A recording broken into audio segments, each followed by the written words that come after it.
SM shoppers binigyan ng maagang pamasko ng SM Center Las Piñas. Naritong 100 days of Christmas surprises. Ang holiday season ay hinding-hindi makakalimutan. Ang pag-e-enjoy kasama ang pamilya at mga mahal sa buhay ay nananatiling tradisyon sa Pasko. Siyempre, ang highlight ng bawat pagdiriwang ng Pasko ay ang mga regalo. Nagsisimula ang kasiyahan sa panahon ng pamimili habang iniisip ng mga tao ang mga bagay na maaaring ibigay sa kanila ng mga mahal nila sa buhay.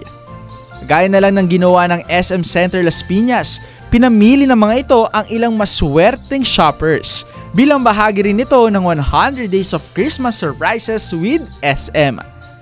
Ano man ang kanilang pinili, panalong-panalo pa rin ang mga ito sa sobreman o appliances. At Christmas basket ang kanilang marireceive.